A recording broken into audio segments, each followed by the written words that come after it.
இன்னைக்கு கர்த்தருடைய வார்த்தைக்கு நேராக நாம் கடந்து வருவோம். இந்த வார்த்தைக்காக நம்ம இதில் இருக்க டேவிட் பிரதர் ஜெபம் பண்ணுங்க. ஆண்டவரே எங்களோட கூட பேசுங்கன்னு சொல்லி ஜெபம் பண்ணுங்க. நம்முடைய வேத புஸ்தகத்தை நம்ம எல்லாரும் ரோமருக்கு எழுதின நிருபத்துக்கு நேராய் திருப்பிக் கொள்வோம். ரோமருக்கு எழுதின நிருபம் 12ஆம் அதிகாரத்தை எல்லாரும் திருப்பிக் கொள்வோம். இந்த விதமான உலக சூழ்நிலையிலே இந்த வார்த்தை நமக்கு அவசியமாக ஒன்று என்று ஆவியானவர் எனக்குள்ளாக பேசின ஒரு வார்த்தை.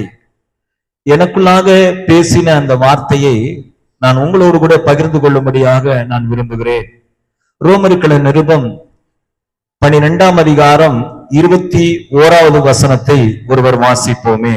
நீ தீமையினாலே வெல்லப்படாமல் தீமையை நன்மையினாலே வெல்லு. இங்கே வேதம் சொல்லுகிறது, நீ தீமையாலே வெல்லப்படாமல் தீமையை நன்மையினாலே வெல் அப்படி என்று சொல்லப்பட்டிருக்கிறது. எனக்கு ஒரு சத்துரு இருக்கிறான். அந்த சத்துருவை நான் ஒரு தீமையை கொண்டு நான் ஜெயிப்பேனானா அந்த ஜெயமானது புரோஜனமற்றதா இருக்கிறது. அந்த ஜெயமானது புரோஜனமற்றதா இருக்கிறது.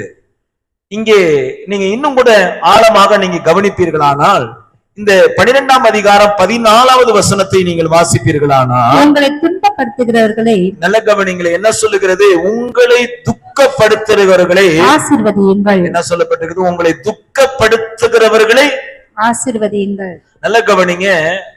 எப்போதுமே ஆண்டவருடைய கிரியைகள் அல்லது ஆண்டவர் நமக்கு கற்றுக் கொடுக்கக்கூடிய பாடங்கள் உலகத்தான் ஏற்றுக்கொள்ளக்கூடிய ஒரு காரியமாய் அல்ல. அவர் நமக்கு கற்றுக் கொடுக்கிற பாடம் என்னன்னா, ஒரு மனுஷன் தீமை செய்தால் தீமைக்கு தீமை சரி கட்டக்கூடிய காரியம் அல்ல, தீமைக்கு பதிலாக நன்மையைத்தான் செய்ய வேண்டும் என்று வேதம் நமக்கு சொல்லுகிறது. அங்க பாருங்க, அந்த வசனம் என்ன சொல்லுது? உங்களை துன்பப்படுத்துகிறவர்களை ஆசீர்வதியுங்கள். ஆசீர்வதிக்க வேண்டியதே அன்றி. நல்ல கவனிங்க. ஆசீர்வதிக்க முடியலையா? வாய மூடிட்டு கம்முன்னு இருந்தா போதும். ஆசீர்வதிக்க முடியல. நான் சொல்றேன், அவன் எனக்கு அவ்வளவு என் மனச உடைச்சிட்டாங்க, என்னுடைய இருதயத்தை அப்படியே நொறுக்கிட்டாங்க, அவனை நம்மளால ஆசீர்வதிக்க பிளஸ் பண்ண முடியல. ஆனா வாய மூடிட்டாவது இருந்திருக்கலாம். இல்லன்னா அது அப்படியே ஒரு வழிபோக்கனை போல கடந்து கூட என்ன செஞ்சிடலாம், போயிடலாம். இன்னும் 17வது வசனத்தை நீங்க படிச்சு பாத்தீங்கன்னா, ஒருவனுக்கும் தீமைக்கு தீமை செய்யாதிருங்கள். ஒருவனுக்கும் தீமை என்னது? தீமைக்கு தீமை செய்யாதிருங்கள். எல்லா மனுஷருக்கு முன்பாகவும் யோக்கியமானவைகளை செய்ய நாடுங்கள். யோக்கியமானவைகளை செய்ய நீங்க என்ன செய்யுங்க? நாடுங்கள். ஹல்லேலூயா. இப்ப பழைய ஏற்பாட்டில ஒரு காரியத்தை ஆண்டவர் நமக்கு சொல்லிக் கொடுக்கிறார். பழைய ஏற்பாட்டிலே அந்த காரியத்தை குறித்து நான் உங்களுக்கு சொல்ல விரும்புகிறேன். உபாகமத்தின் புஸ்தகம் 32ஆம் அதிகாரம் 35வது வசனம் சொல்லுது, பழி வாங்குதல் எனக்குரியது இல்ல, பழி வாங்குதல் பழி வாங்குவதும் பதில் அளிப்பதும். நல்ல கவனிங்க. பழி வாங்குவதும் பதில் அளிப்பதும். நல்ல கவனிங்க. எல்லாரும் வாயை திறந்து இந்த வசனத்தை, இந்த செவியை திறந்து இந்த வசனத்தை கேளுங்க. மறுபடியும் வாசிங்க சிஸ்டர். பழி வாங்குவதும் பதில் அளிப்பதும். நல்ல கவனிங்க. பழி வாங்குவதும் பதில் அளிப்பதும் எனக்குரியது. அது யாருக்குரியது? பழி வாங்குவதும் பதில் அளிப்பதும் கர்த்தருக்குரியது. நான் சொல்றேன், இத எந்த மனுஷனும் கையில எடுக்கவே முடியாது. பழி வாங்குவதிலும் பதில் அளிப்பதும் என்னது? இந்த காரியத்தை புதிய ஏற்பாட்டில் இருக்கிற பக்தனுக்கு இங்கே அப்போஸ்தலனாகிய பவுல் சொல்லுகிறதுக்கு முன்னதாக பிரமாணத்திலே, மோசையினுடைய பிரமாணத்திலேயே அங்க சொல்லப்பட்டிருக்கிறது, பழி வாங்குதலும் பதில் அளிப்பதும் எனக்குரியது என்று சொல்லப்பட்டிருக்கிறது. இன்னும் கூட கொஞ்சம் ஆழமாய் நீங்க கவனிச்சு பாத்தீங்கன்னா, லேவியராகமத்தின் புஸ்தகத்துல 19ஆம் அதிகாரம் 18வது வசனத்தை பாருங்க. லேவியராகமத்தின் புஸ்தகம் 19ஆம் அதிகாரம் 18வது வசனத்தை படிங்க. பழிக்கு பழி வாங்காமலும் ஜனபுத்திரர் மேல் பொறாமை கொள்ளாமலும். நல்ல கவனிங்க. பழிக்கு பழி வாங்காமலும். லேவியராகமத்தின் புஸ்தகம் 19ஆம் அதிகாரம் 18வது வசனம் சொல்லுகிறது, பழிக்கு பழி வாங்காமலும். என்ன சொல்லப்படுகிறது? பழிக்கு. நல்ல கவனிங்க. இயேசு கிறிஸ்து சொன்னார், ஒரு கணத்துல அரைஞ்சா மறுகணத்தை அப்படின்னு காட்டுக்கிட்டே இருக்க சொல்ல நமக்கு. அப்படி தாழ்ந்து நீ என்ன செஞ்சிரு, போயிரு. பழி வாங்குதல் நல்ல கவனிங்க, பழிக்கு பழி வாங்க வேணாம்னு சொல்லுது. அடுத்த வார்த்தை சொல்லப்படுகிறது பாருங்க, ஜனபுத்திரர் மேல் பொறாமை கொள்ளாமல், ஜனபுத்திரன் மேல என்ன செய்யாத, பொறாமை கொள்ளாது. உன்னில் நீ அன்பு கூறுவது போல், உன்னில் நீ அன்பு கூறுவது போல் பிறனிலும் அன்பு கூறுவாயாக. இந்த கற்பனையை என்ன யார்கிட்ட கொடுக்கிறாரு, மோசே கையில கொடுக்கிறாரு. பழிக்கு பழி என்ன செய்ய வேண்டாம். நான் சொல்றேன், பல்லுக்கு பல்லு கண்ணுக்கு கண்ணு அப்படிங்கிற சட்டம் இருந்த காலத்திலேயே ஆண்டவர் சொல்றாரு, பழிக்கு பழி என்ன செய்யாத. அல்லேலூயா. அப்ப தேவ பிள்ளைகளை இன்னும் கொஞ்சம் கூட ஆழமான ஒரு வசனத்தை நாம காமிச்சு கொடுக்கிறோம் பாருங்க. நீதிமொழிகளின் புஸ்தகம் 20ஆம் அதிகாரத்தை கொஞ்சம் எடுத்துக்கோங்களேன். நீதிமொழிகளின் புஸ்தகம் 20ஆம் அதிகாரம் 22வது வசனத்தை பாருங்க. நீதிமொழிகள் சரி கட்டுவேன் என்று சொல்லாது, தீமைக்கு சரி கட்டுவேன் என்று சொல்லாது, கர்த்தருக்கு காத்திரு, அவர் உன்னை ரட்சிப்பார். நல்ல கவனிங்க, அந்த வார்த்தை அழகா சொல்லுது. நீதிமொழிகள் 20:22 என்ன சொல்லுது, கர்த்தருக்கு காத்திரு, அவர் உன்னை ரட்சிப்பார். மேல போடுங்க. தீமைக்கு சரி கட்டுவேன் என்று சொல்லாது, தீமைக்கு நீ என்னது, சரி கட்டுவேன். தீமைக்கு சரி கட்டுவேன் என்று என்னது, அவன் எனக்கு பொல்லாத காரியத்தை செஞ்சிட்டான், மனசுல நினைக்கிறேன், என்னைக்காவது ஒரு நாளைக்கு டைம் வரும், என்னைக்காவது ஒரு நாளைக்கு டைம் வரும், அன்னைக்கு வச்சுக்கிறேன் கச்சேரிய அப்படின்னு மனசுக்குள்ள என்ன செய்யுது, அப்படியே ஆழத்துல கிடக்குது. டைமிங் பி என்ன செய்வோம், தேடுவோம். டைமிங் பியே தேடுவோம். ஒரு முறை நான் வேலை செஞ்ச இடத்துல ஒரு பெரிய பிரச்சனை அப்படின்னா, என்னுடைய நண்பர் யுவராஜ் அப்படின்னு சொல்லக்கூடிய ஒரு நண்பர், அவர் ஒரு ஒரு ஒரு பயங்கரமான ஒரு முரட்டு சுபாவம் உள்ள ஒரு மனுஷன். அவனை அந்த வேலை செய்யற இடத்துல திடீர்னு ஒரு 2-3 பேர் சேர்ந்து அவனை அடிச்சுட்டாங்க. அடிச்ச உடனே அவனுக்கு என்ன செய்யறதுன்னு தெரியல. திருப்பி அவனுங்களை அடிக்கிறதுக்கு அவர் மறுநாள் கத்தியோட வெளியில ஒரு 10-20 பேரோட ஆளை நிப்பாட்டிட்டு கம்பெனிக்குள்ளேயே பூந்து வெற்ற அளவுக்கு அங்க காரியம் நடந்துகிட்டு இருக்கு. அங்கே நாங்க அந்த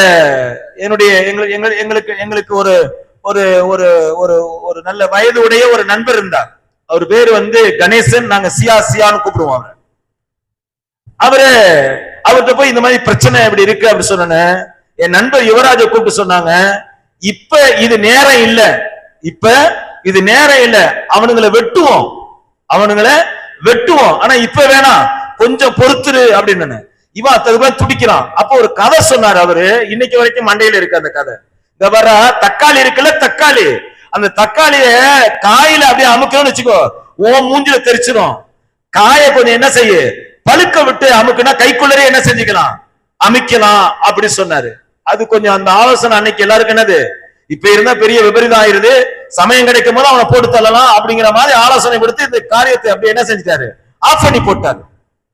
நான் சொல்றேன், அந்த மாதிரி இந்த நீதிமொழிகள் புஸ்தகம் என்ன சொல்லுது பாருங்க. இந்த நீதிமொழிகள் புஸ்தகம் 20:22 தீமைக்கு சரி கட்டுவேன் என்று சொல்லாது. இந்த சரி கட்டுவேங்கிற என்ன இருக்கு பாருங்க, அது நிறைய பேருடைய இருதயத்துல ஆழமா ஆழமா ஆழமா அப்படியே வேரூன்றி போய் கிடக்குது. தீமைக்கு தீமையை என்ன செய்யக்கூடாது, சரி கட்டக்கூடாது. கர்த்தருக்கு காத்திருக்கணுமா, கர்த்தருக்கு என்ன செய்யணுமா, காத்திருக்கணும். பழி வாங்குதலும் பதிலளிப்பதும் அவருடைய விருப்பம். யார் கையில கொடுக்கணும், அது பழி வாங்குதலும் பதிலளிப்பதும் யாருடைய கையில இருக்குது, கர்த்தருடைய கையில இருக்குது. ஒரு ஆமீன் சொல்ல மாட்டீங்களா? அல்லேலூயா. பழி வாங்குதல் யாருடைய கையில இருக்குது, கர்த்தருடைய பதில் கொடுப்பது அவர் கையில இருக்கு. நம்ம கையில இருக்கிறது ஒரே ஒரு காரியம், அவருடைய சமூகத்திலே காத்திருக்க வேண்டும். காத்திருக்கிற நாம 2 கையை வைத்து சொல்லணும், யெகோவா ஈரே, அப்படி விட்டுறணும். அதுதான் ஒரு நல்ல ஒரு ஸ்பிரிச்சுவல் growth. அதுதான் ஒரு நல்ல ஆவிக்குரிய ஒரு வளர்ச்சி என்று நான் சொல்லுகிறேன். இது ஆரம்ப காலத்திலே ஒருவேளை மாற நிமித்தி கொண்டு நம்முடைய ஆவிக்குரிய ஜீவியம் தொடங்கி இருக்கலாம். அதுக்கு பிற்பாடு கொஞ்சம் நம்முடைய பலன் குறையும் போது அந்த சுபாவம் கொஞ்சம் மாறி இருக்கலாம். ஆனா உள்ளுக்குள்ள அந்த சுபாவம் இன்னைக்கு என்னது, ஒரு நீரோட்டமா இருக்கிறது. இன்றைக்கு கர்த்தருடைய வார்த்தை அந்த காரியத்தை பரிகரிக்க வேண்டும். வேதம் சொல்லுகிறது, பழி வாங்குதலும் பதிலளிப்பதும் கர்த்தருக்குரியது. எல்லாரும் சொல்லுங்க, பழி வாங்குவதும் பதிலளிப்பதும் கர்த்தருக்குரியது. அது யாருக்கு இல்ல? எனக்கு இல்ல. அல்லேலூயா. வேதம் சொல்லுங்க, வேதம் சொல்லுது நீங்க சும்மா இருங்க. வேதம் என்ன சொல்லுது? நீங்க சும்மா இருங்க, உங்களுக்காக நான் என்ன செய்கிறேன்? யுத்தம் செய்கிறேன். நீதிமொழிகள் புஸ்தகம் இன்னொரு வசனத்தை கூட உங்களுக்கு காமிக்கிற பாருங்க. 24, 29வது வசனத்தை வாசிங்க. நீதிமொழிகள் 24, 29. அவன் எனக்கு செய்த பிரகாரம் நல்ல கவனிங்க. அவன் எனக்கு செய்த பிரகாரம் நானும் அவனுக்கு செய்வேன். நான் அவனுக்கு செய்வேன். அவன் செய்த செய்கைக்கு தக்கதாக நான் அவனுக்கு சரி கட்டுவேன் என்று நீ சொல்லாதே. என்ன சொல்றாரு பாருங்க, நான் அவனுக்கு செய்த பிரகாரம் நான் அவனுக்கு செய்வேன் என்று நீ என்ன செய்யாத? சொல்லாதே. சொல்லாதே. அப்ப ஒரு மனுஷன் எனக்கு விரோதமா ஒரு காரியத்தை செய்தா அதே போல நானும் அவனுக்கு செய்வேன் என்று வாயை திறந்து கூட என்ன சொல்லாத. அல்லேலூயா. பழிவாங்குதலோ பதிலளிப்பதோ கர்த்தருக்கு உரியதா இருக்கிறது. மறுபடியும் சொல்லுங்க, பழிவாங்குதலோ கர்த்தருக்குரியதா இருக்குது. அப்ப பழிவாங்குதல் யாருடைய வேலையா இருக்குது? அவருடைய வேலை. வேதம் சொல்லுது, உன்னை தொடுகிறவன் என் கண்மணி என்னது தொடுகிறான் என்று வேதம் சொல்லுகிறது. அந்த வேத வார்த்தை பொய் சொல்லவில்லையே. அப்படியானால் கர்த்தர் நமக்கு நீதி செய்கிறவராய் இருக்கிறார் அவர். அல்லேலூயா. அவர் சொன்னார், உங்களுடைய நியாயமான வழக்கை என்னிடத்திலே கொண்டு வாருங்கள், அதை நான் பார்த்துக் கொள்வேன். அல்லேலூயா. அதை நான் என்ன செய்வேன்? நான் பார்த்துக் கொள்வேன் என்று சொல்லுகிறார் கர்த்தர். அப்படியானால் நம்முடைய வாழ்க்கையில அந்த வசனத்தை மறுபடியும் வாசிங்க. அவன் செய்யத்தக்கதாக நானும் அவனுக்கு செய்வேன் என்றோ நீ சொல்லாதே. சொல்லாதே. அவன் எனக்கு செய்த பிரகாரம் நானும் அவனுக்கு செய்வேன். அவன் செய்த செய்கைக்கு தக்கதாக நானும் அவனுக்கு சரி கட்டுவேன் என்று நீ சொல்லாதே. சொல்லாதே. கீழ வாசிங்க. சோம்பேறியின் வயலையும் மரியனுடைய திராட்சையையும் கடந்து போனேன். இப்ப பாருங்க, வேதம் என்ன சொல்லுகிறது? அவன் செய்த பிரகாரம் நானும் செய்வேன்னு வாயை திறந்து கூட என்ன செய்ய வேண்டாமா? சொல்லாத. வேதம் சொல்லுது, அந்த வசனம் அழகா சொல்லுது. 12:21 அழகா சொல்லுது. ரோமர் 12:20. தீமையினாலே வெல்லப்படாமல் நீ தீமையினாலே வெல்லப்படாமல் தீமையை நன்மையினாலே வெல்லும். தீமையை நன்மையால என்ன செய்யணுமா? தீமையை எதனால வெல்லணும்? நன்மையினாலதான் வெல்லணும். நல்ல கவனிங்க. காரி துப்புனவன, தலையில கொட்டுனவன, ஈட்டியால குத்துனவன நல்லா கவனிச்சு பாருங்க, வாரினால அடிச்சவன இந்த சிலுவை என்ன சொல்லுது? பிதாவே, இவர்கள் செய்கிறது இன்னதென்று அறியாது செய்கிறார்கள், இவர்களுக்கு நீர் மன்னியும் என்று சிலுவை சொன்னது.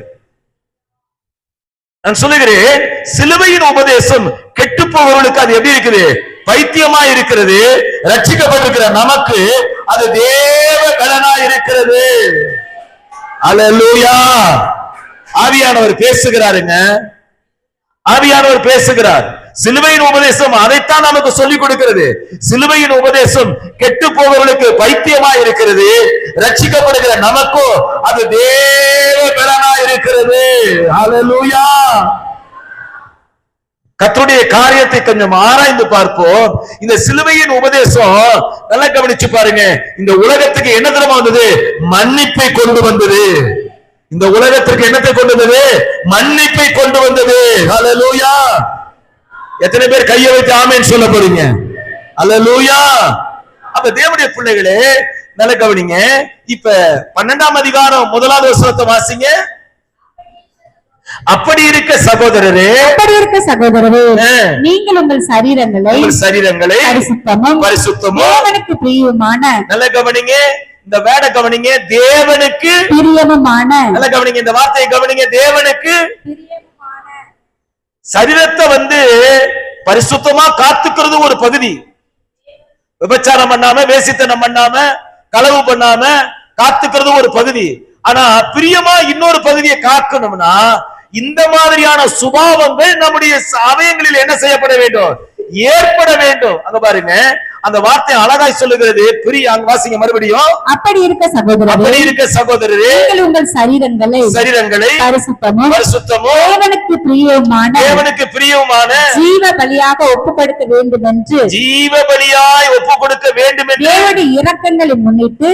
சிஸ்டர், அந்த வசனம் அப்படி இருக்க சகோதரன் சொல்லி இருக்குல்ல, எப்படி இருக்க? எப்படி இருக்க?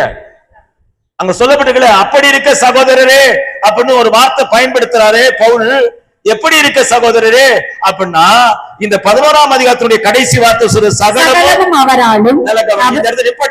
சகலமும் அவராலும். இப்ப நம்ம எல்லாரும் சகலமும் நம்ம யாரால வந்திருக்கிறோம்? இயேசு கிறிஸ்துவால தான் வந்திருக்கோம். சகலமும் யாரால வந்திருக்கிறோம்? அவரால. எல்லாரும் சொல்லுங்க, சகலமும் யாரால இருக்கிறோம்? அவரால. நான் ரட்சிக்கப்பட்டது அவரால, அபிஷேகம் பெற்றது அவரால, ஜீவனோடு இருப்பது அவரால. நல்ல கவனிங்க, என்னுடைய உயர்வு அவரால. நல்ல கவனிங்க. அடுத்த வார்த்தை சொல்லுது, அவராலேயே அவர் மூலமாயும் அவருக்காகவும் இருக்கிறது. இந்த சரீரம் யாருக்காக இருக்குது? இந்த சரீரம் யாருக்காக இருக்குது? அவருக்காக தான் இருக்குது. அப்ப அப்படி இருக்க சகோதரே, அப்ப இந்த சரீரத்தை எப்படி இருக்க வேண்டுமா? பரிசுத்தமோ ஜீவ பலியாகவோ கொடுக்க வேண்டும் என்று. இங்க பாருங்க, அப்படி இருக்க சகோதரர், நீங்கள் உங்கள் சரீரங்களை பரிசுத்தமோ தேவனுக்கு பிரியமான ஜீவ பலியாக. அந்த வார்த்தை ஏன் சிஸ்டர் விட்டுட்டீங்க? தேவனுக்கு பிரியமான. அப்ப இந்த அவயத்தினுடைய கிரியைகள் தேவனுக்கு பிரியமானதே என்ன செய்ய வேண்டும்? நல்ல கவனிங்க. என்ன இங்க இருக்கிற ரூபன் பிரதர் கன்னத்துல ஓங்கி அரைஞ்சிடறாரு. நான் என்ன செய்யறேன்? பதிலுக்கு நான் ஓங்கி அவரை கன்னத்துல அரைஞ்சிடறேன். இப்ப சூப்பர் அப்படின்னு யார் சொல்லுவானா? சாத்தா சொல்லுவான். சூப்பர் அப்படின்னு சாத்தா சொல்லிடுவான். ஆனா இப்ப ரூபன் பிரதர் இப்ப என்ன கரத்துல அரைஞ்ச உடனே நான் அமைதியா அப்படி போய் முட்டி போட்டா இப்ப கர்த்தர் சொல்லுவாரு சூப்பர். அல்லேலூயா. விளங்குதா? விளங்குதா? நான் சொல்றது கொஞ்சம் கவனிங்க. இந்த உலகத்துல நாம தீமைக்கு தீமை செய்யும் போது சத்துரு சந்தோஷப்படுகிறான். நான் சொல்றேன், தீமைக்கு நன்மையை நாம செய்யும் போது கர்த்தர் அதிலே பிரியப்படுகிறவரா இருக்கிறார். அவர் கையை தட்டி சொல்லுங்க, கையை தட்டி சொல்லுங்க, கையை தட்டி சொல்லுங்க. அல்லேலூயா, அல்லேலூயா. எத்தனை பேரு இந்த காரியம் உங்களுக்கு விளங்கும் என்று நினைக்கிறீங்க நீங்க?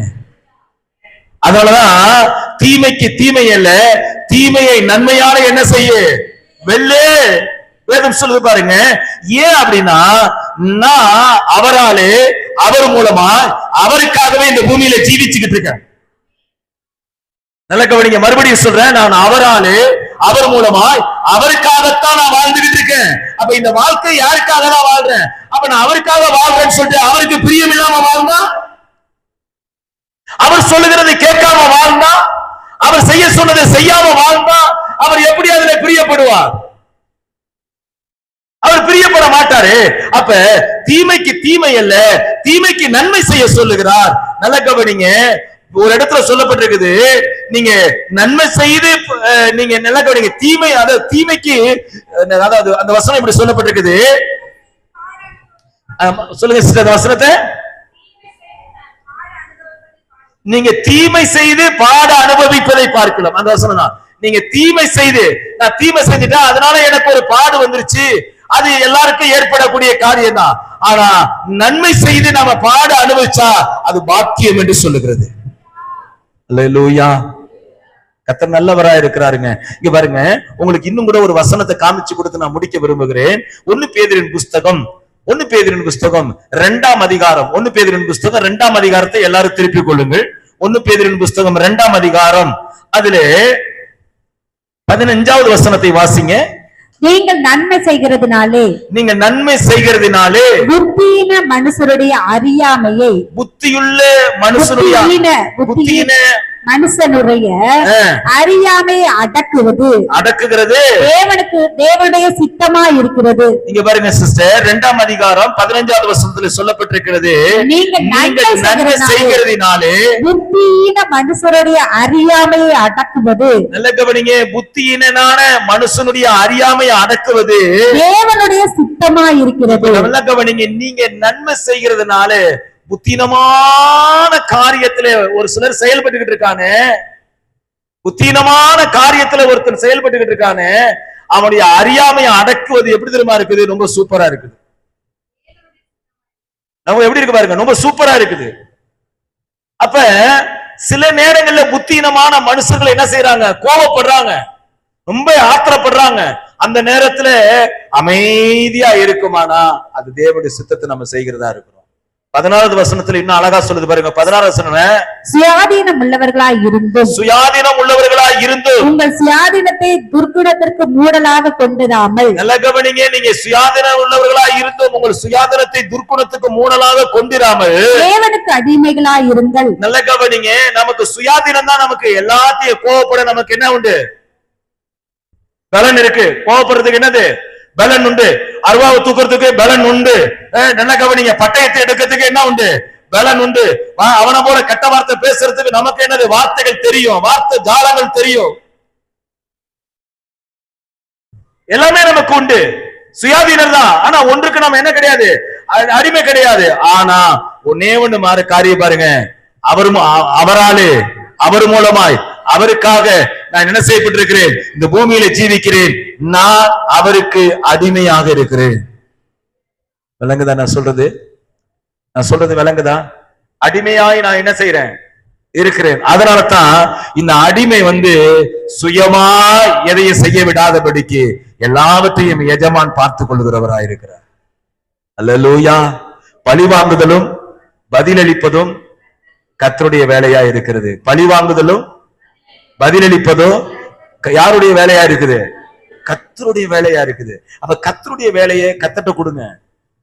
நம்ம வேலை என்ன? யாரு செல்ல கொஞ்சம் சுவிட்ச் ஆஃப் பண்ணி வைங்களேன். கொஞ்சம் கவனிங்க. பழிவாங்குதலும் பதிலளிப்பதும் கர்த்தருடைய வேலை. அவர் கையில நீங்க என்ன செஞ்சிருங்க? கொடுத்துருங்க. இப்ப என்னோடு கூட சேர்ந்து அப்படியே நீங்க ரோமருக்கு வாங்க. என்னோடு கூட சேர்ந்து ரோமருக்கு வாங்க. கொஞ்ச நேரம் நாம் கர்த்தருடைய வார்த்தையை நாம் தியானிக்க போகிறோம். ரோமருக்கு எழுதின நிருபம்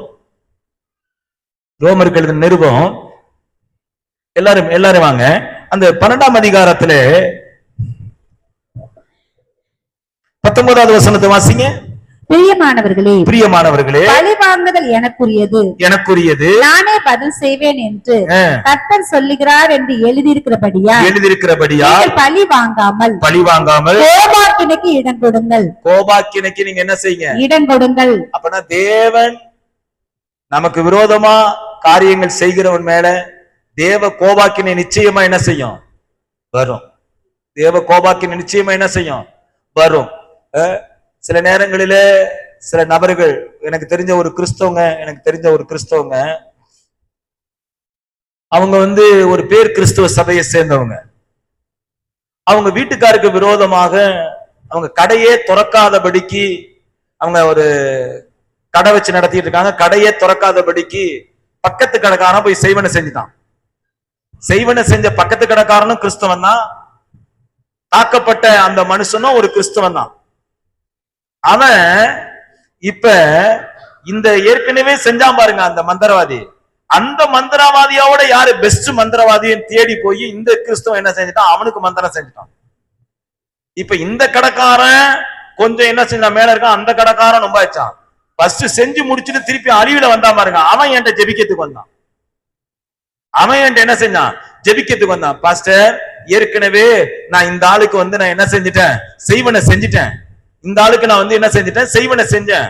இப்ப அவன் என்னை விட பெரிய ஆளா புடிச்சு என்ன அழிச்சுதான் நான் இப்ப தரமட்டமா ஆயிட்டேன். அப்ப நான் கேட்டேன், நீங்களாம் சர்ச்சுக்கு போவீங்களா அப்படின்னு கேட்டேன். ஆமா, சர்ச்சுக்கு போறோம். வாரம் ஞாயிற்றுக்கிழமை பூசை காணுவோம் அப்படின்னா. ஞாயிற்றுக்கிழமை பூசை காண்ற நீ ஏன்டா அங்க போன அப்படின்னு கேட்டேன். அவன் பூசைக்கு ஏன் போன அப்படின்னு. எல்லாம் அறியாமதான். அவனை அழிச்சிட்டு தான் முன்னேறி மேல வந்துட மாட்டானா அப்படின்னு. நான் இப்ப ஒன்னே ஒண்ணு சொன்னவன்ட்ட, நீ திருப்பி செய்வனைக்கெல்லாம் என்ன செய்யாத, போகாத. நீ என்ன சிரம செய்ய, ஏசப்பா நீங்க எல்லாத்தையும் பாத்துக்கோங்கன்னு சொல்லிட்டு நீ உட்காந்து வியாபாரம் பாரு அப்படின்னு சொன்னேன். அவன் அதே போல வியாபாரம் பார்த்தான். அந்த பக்கத்து கடங்கன தன்னால பூட்டிட்டு என்ன செஞ்சுட்டான்? அவன் மொத்தவன்ட்ட கொடுத்துட்டு போயிட்டான். அவன் நடந்த சம்பவம். தேவ பிள்ளைகளே, தீமைக்கு தீமை வேணாம். தீமைக்கு தீமை செய்ய சொல்லி நம்ம ஏசப்பா கத்துக் கொடுக்கணும். தீமையை நன்மையால என்ன செய்ய சொல்லி இருக்கிறாரு? வெல்ல சொல்லி இருக்கிறாரு. அதனால அந்த தீமைக்கோடு நம்ம என்ன செய்ய வேண்டாம்? எதிர்த்து நிற்க வேண்டாம். அதை விட்டு என்ன செய்யுங்க? விலகி வாங்க. 20வது வசனம் சொல்லப்படுகிறது பாருங்க. அன்றியும் உன் சத்துரு பசியாயிருந்தால் அவனுக்கு போஜனம் கொடு, அவன் தாகமாயிருந்தால் அவனுக்கு பானம் கொடு. நீ இப்படி செய்வதனால் அக்கினி தழலை அவன் தலைமேல் குவிப்பாய். எத்தனையோ பேரு பாருங்க, இன்னைக்கும் நிறைய பேரு எவ்வளவு பெரிய வைராக்கியம். இந்த உலகத்துல மன்னிக்க முடியாத என் தப்பு என்னங்க இருக்கு? இப்பேற்பட்ட பாவியுடைய பாவத்தை கூட மன்னிச்சு ஆண்டவர் நிப்பாட்டி இருக்கிறாருன்னா, உலகத்துல நம்மளை விட மோசமாவா பாவம் செஞ்சுட்டு இருக்கான்? நம்மளை விட மோசமா பாவம் செஞ்சவனா இருக்கான். அவனை மன்னிக்க முடியலன்னா அந்த வசனம் என்ன சொல்லுது பாரு, அன்றியோ இருந்தால் அவனுக்கு போஜனம் கொடு, அவன் தாகமா இருந்தால் அவனுக்கு பானம் கொடு. கொஞ்சம் கவனிங்க. உங்களுக்கு யாருக்கு சகோதரர்கள் என்ன பாருங்களேன், சகோதரர்கள் எல்லாரும் என்ன பாருங்களேன், உங்களுக்கு யாரு ரொம்ப கஷ்டமா இருக்கு, இவங்களை பார்த்தா எனக்கு பிடிக்கவே மாட்டேங்குது, இந்த அது வேற, அது ஒரு வேளை உங்க சம்பந்தியா இருக்கலாம், உங்க மருமகளா இருக்கலாம், யாரா வேணா கூட இருக்கலாம். யார பார்த்தா உங்களுக்கு ரொம்ப கடுப்பாகுது? யார பார்த்தா கடுப்பாகுது? இங்கிட்ட நிறைய பேருக்கு அப்படி கடுப்பாகுது இல்ல, யார பார்த்தா கடுப்பாகுது, அப்படி கடுப்பாகுது இல்ல, யார பார்த்தா அப்படி கடுப்பாகுது. கடுப்பாகுதா இல்லை? உங்க பொய் சொல்லக்கூடாது. நீங்க என்ன முறைச்சு பாக்குறத பார்த்தா நானும் அப்படி சுபாவத்துல இல்ல நீங்க நினைக்கிற மாதிரி சொல்றீங்க. யார பார்த்தா கடுப்பாகுது? ஐயா நான் சொல்றது வசனம் தானது. கடுப்பாவது இல்ல. ஒருவேளை சம்பந்திய பார்த்தா கடுப்பாவது இல்ல, நான் என்ன சம்பந்தி எடுக்கல, சம்பந்தி நிலைமை என்னன்னு தெரியல, அது அப்புறம் தான் அது அந்த காதை கடந்து வர முடியும். சில நேரத்துல சகோதரிகளை பார்த்தா கடுப்பாகும், சிலர் பார்த்தா சகோதரர்களை பார்த்தா என்ன செய்யும், கடுப்பாகும். நல்லா கவனிங்க. அப்படி யாரையாவது உங்களுக்கு கடுப்பா இருக்குன்னு வச்சுக்கோங்களேன், இந்த வசனத்தை ஏசப்பா நான் கை கொள்றேன்னு சொல்லுவீங்களா நீங்க? அவங்கள வீட்டுல கூட்டு வந்து நல்லா பிரியாணி சோறு ஆக்கி போட்டு அவங்க மேல நீங்க அன்பு செலுத்துங்க. இந்த வாரத்துல அவங்கள வாலண்டரியா கூட்டு வந்து கிறிஸ்துவின் அன்பை நீங்க என்ன செய்யுங்க, வெளிப்படுத்துங்க. நான் சொல்றேன், கிறிஸ்து உங்களாலே பிரசங்கிக்கப்பட வேண்டும். ஏங்க இவருக்கு இப்படி மாற்றம், எங்க ஏசப்பா உங்களை நேசிக்க சொல்றாருன்னு சொல்லுங்க.